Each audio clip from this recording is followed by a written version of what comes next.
Hi guys, this is Kumar. Welcome back to my channel. చాలా రోజులైంది నేను వీడియోస్ చేసి మళ్ళీ నేను మీ ముందుకు వచ్చేసాను ఒక మంచి కంటెంట్తో, మంచి మూవీ రివ్యూతో.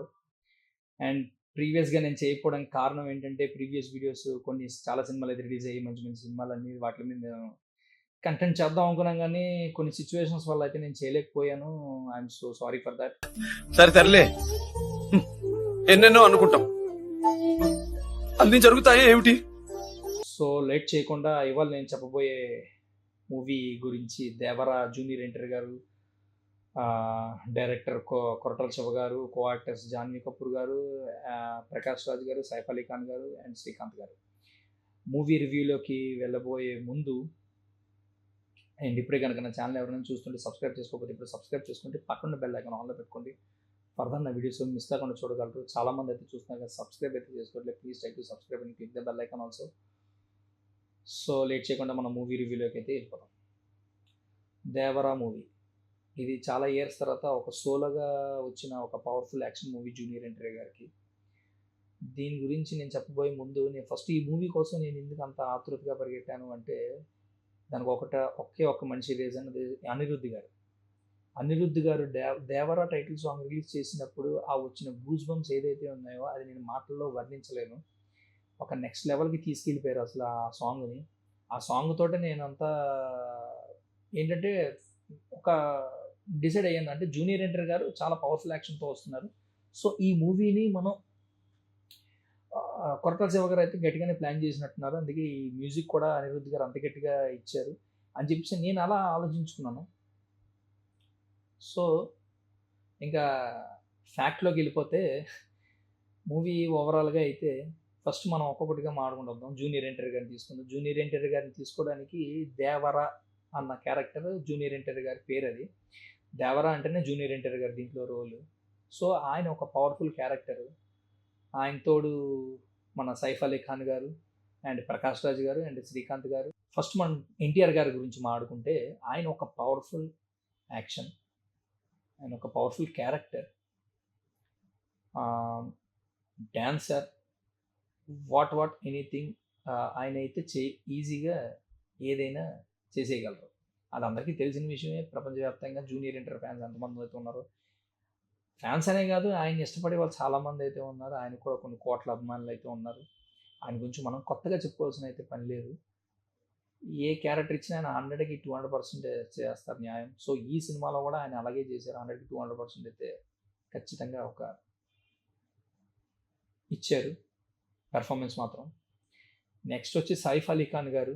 నేను సైఫ్ అలీ ఖాన్ గారిని ఎందుకు పెట్టారో నాకైతే ఇప్పటికీ స్టిల్ ఒక question mark. So okay, pan India movie తెద్దాం అనుకుంటున్నారు కాబట్టి బాలీవుడ్ యాక్టర్స్ని జాన్వీ కపూర్ గారిని సైఫ్ అలీ ఖాన్ గారిని తీసుకొచ్చి పెట్టారు. ఓకే, సైఫ్ అలీ ఖాన్ గారి ప్లేస్లో సంజయ్ దత్ గారిని పెట్టుంటే సినిమా ఇంకొక లెవెల్లో ఉండేది.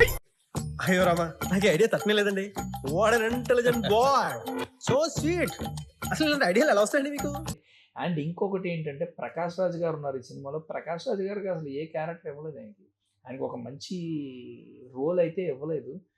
ఎందుకు ఇవ్వలేదు, ఆయనకి అంత స్కోప్ లేకుండా పోయింది ఈ సినిమాలో. ఆయనకి అసలు ఏదో పెట్టాలని పెట్టారంటే ఒక మూల కూర్చోబెట్టినట్టే. సినిమాలో కూడా మూలకు ఉంటారు, ఏదో ఎక్కడో కూర్చొని ఉంటారు, మధ్యలో వస్తూ ఉంటారు, చూస్తారు, వెళ్ళిపోతారు, అంతే, ఎక్స్ప్రెషన్స్ ఇస్తారు.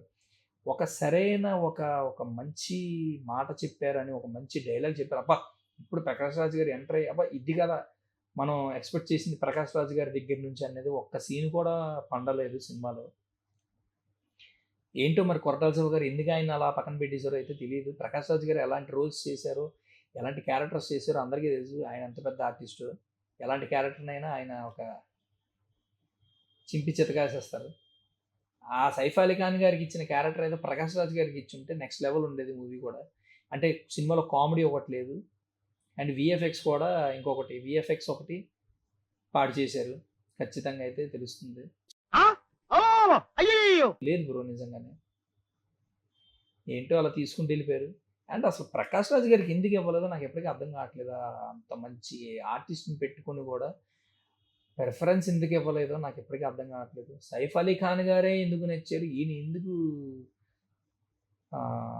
ఎందుకు పక్కన పెట్టారో నాకు అర్థం కావట్లేదు. ఎందుకంటే ఎన్టీఆర్ గారు ఎంత పవర్ఫుల్ యాక్టరో ఆయనకి తగ్గట్టు ఆపోజిట్లో విలన్ రోల్ అన్నది ఉండాలి. సైఫ్ అలీ ఖాన్ గారు అసలు ఎక్స్ప్రెషన్సే నాకు నచ్చలేదు. నా వల్ల కాదు అన్నయ్య, నా వల్ల కాదు. ప్రకాష్ రాజ్ గారిని పెడితే ఒకవేళ స్టోరీలో దమ్ములే, మెయిన్ ఇంకొకటి స్టోరీ కూడా అసలు ఏం బాగాలేదు. స్టోరీలో ఏం లేదు, ఒకటి చిన్నదాన్ని పట్టుకుని ఫస్ట్ నుంచి లాస్ట్ దాకా సాగ తీసుకుని వెళ్ళిపోయారు. ఆ క్లైమాక్స్లో ఏదో 20 మినిట్స్ 30 మినిట్స్ అసలు సినిమా బ్లాక్ బస్టర్ అన్నారు, ఆ సినిమా ఇండస్ట్రీ హిట్ అన్నారు. అదేంటో ఆ విఎఫ్ఎక్స్ చూస్తే నాకు భజన ప్రతిదానికి భజన. మీరు గొప్పోళ్ళు గొప్పోళ్ళు గొప్పోళ్ళు. ఏం గొప్ప దేని గొప్ప? ఆ విఎఫ్ఎక్స్కి బ్లాక్ బస్టర్ అయిపోతుందా ఏంటో? అది నాకు ఇప్పటికే అది ఒక క్వశ్చన్ మార్క్. మళ్ళీ క్వశ్చన్ మార్క్ కాదు, నాకు క్లారిటీ ఉంది, అది మీరు క్వశ్చన్ చేసుకోండి అంటున్నాను. లిటరల్లీ అసలు నిజంగా బాగోలేదు విఎఫ్ఎక్స్. రాత్రి నిద్ర లేదు, పగలు తిండి లేదు, భయంకరంగా ఉంది నాన్న. పార్ట్ 2 అంటున్నారు. పార్ట్ 2 లేనో స్టోరీ ఏదైనా పెట్టుకొని కొంచెం ఎంటర్టైన్మెంట్ అయినా కామెడీ అయినా యాడ్ చేయండి. కొంచెం అయినా అప్పుడు సెకండ్ పార్ట్ అయినా అబ్బా పార్ట్ కన్నా పార్ట్ 2 బాగుంది అనిపిస్తుంది. ఇదే తరహాలో మీరు సెకండ్ పార్ట్ కూడా తీసారంటే అది డిజాస్టరే. ఇది యాక్చువల్ డిజాస్టరే. ఎన్టీఆర్ గారు అన్ని సంవత్సరాల తర్వాత ఒక సోలోగా వచ్చిన మూవీని అంత దేవరా అని మంచి టైటిల్ పెట్టుకొని పవర్ఫుల్ యాక్షన్ మూవీ అని చెప్పి మీరు పవర్ లేదు, యాక్షన్ లేదు, ఏమీ లేదు. గూస్ బంప్స్ వచ్చే సీన్ అంటే ఒక ఫస్ట్ హాఫ్ ఇంటర్వెల్ ముందు సీన్ ఉంటుంది, అదే గూస్ బంప్ ఫైట్. ఇంకా మిగతాదా ఎక్కడ నాకు గూస్ బంప్స్ అనిపించలేదు. సైఫ్ అలీ ఖాన్ గారిని చూస్తేనే నాకు విరక్తి పుట్టింది. ఏంటి బ్రో అంత మాట అన్నావు? అంటే జూనియర్ ఎన్టీఆర్ గారు లాంటి క్యారెక్టర్ ఎదుట అలాంటి సైఫ్ అలీ ఖాన్ గారిని ఎందుకు పెట్టుకున్నారు నాకు అర్థం కావట్లేదు. ప్రకాష్ రాజ్ గారిని పెట్టచ్చు కదా, ఆయనకి ఇవ్వచ్చు కదా ఆ పాత్ర. ఏదో ఆయన ఒక నెక్స్ట్ లెవెల్లో చేస్తారు కదా ఆయన కూడా. శ్రీకాంత్ గారి క్యారెక్టర్ కూడా డల్లే, అలా వెళ్ళిపోతుంది అంతే. శ్రీకాంత్ గారి క్యారెక్టర్ ఏముండదు అసలు సినిమాలో. నేను చూసి చెప్తున్నాను, చూడకుండా ఎవడు మాట్లాడట్లేదు ఇక్కడ.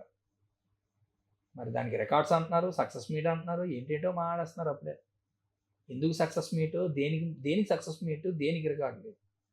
సినిమాలో ఏం లేదు, స్టోరీ లేదు అసలు. సినిమాలో స్టోరీ వెరీ వీక్ స్టోరీ. ఇంత చిన్న line, one man show NTR గారు అంతే. బీజిఎం అనిరుద్ధ్ గారు, ఈ రెండే, ఇంకా ఏం లేదు సినిమాలో. ఒక ఫైటు, ఒక సాంగు, క్లైమాక్స్ షార్క్ మీద కూర్చుని ఎగరేస్తే అయిపోయింది, బ్లాక్ బస్టర్ హిట్. అది చాలామంది రివ్యూస్ సూపర్ డూపర్ అంటున్నారు. నేను చూసి వచ్చాక నేను కొంతమంది రివ్యూస్ నేను జెన్యున్గా నమ్ముతాను. అవి చూసి కూడా నేను తర్వాత జల్లతున్నాను.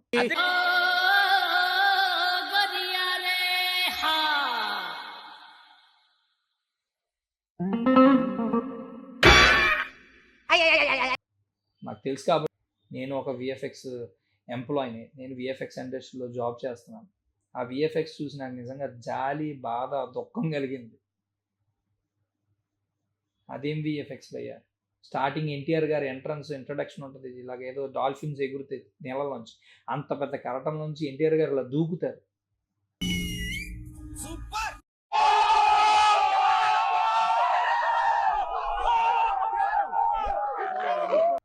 ఆ షిప్ మేకి ఇలాగ గొలుసు వేసుకుని, ఆ యాంకర్ ఏదో వేసుకుని ఇలా షిప్ మే పైకి వచ్చిన బీజిఎం వస్తుంది, అది బాగుంటుంది. అంత పెద్ద కెరటాల్లోంచి జూనియర్ ఎన్టీఆర్ గారు ఇలా వస్తారనమాట. అది ఆ విఎఫ్ఎక్స్ అంటే చేయించుకోవడంలో ఉంటుంది. అది కొరటాల శివ గారు అది రాంగే, అది తప్పు అయిందే 100%.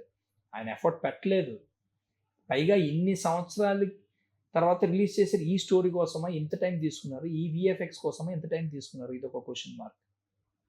లిటరల్లీ సినిమా అయితే టూ బ్యాడ్, అస్సలు నచ్చలేదు నాకైతే.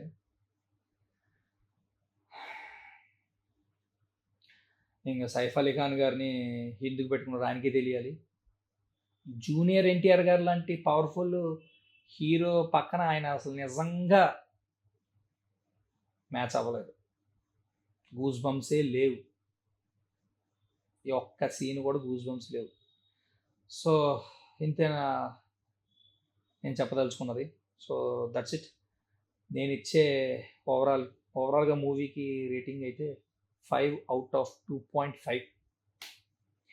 That's it. సో ఇప్పుడే కనుక నా ఛానల్ ఎవరైనా చూస్తుంటే సబ్స్క్రైబ్ అయితే చేసుకోకపోతే ఇప్పుడే సబ్స్క్రైబ్ చేసుకోండి, పక్కన బెల్ ఐకాన్ ఆన్లో పెట్టుకోండి, ఫర్దర్ నా వీడియోస్ మిస్ కాకుండా చూడగలరు. చాలామంది అయితే చూస్తున్నారు. Please try to subscribe and click the bell icon also.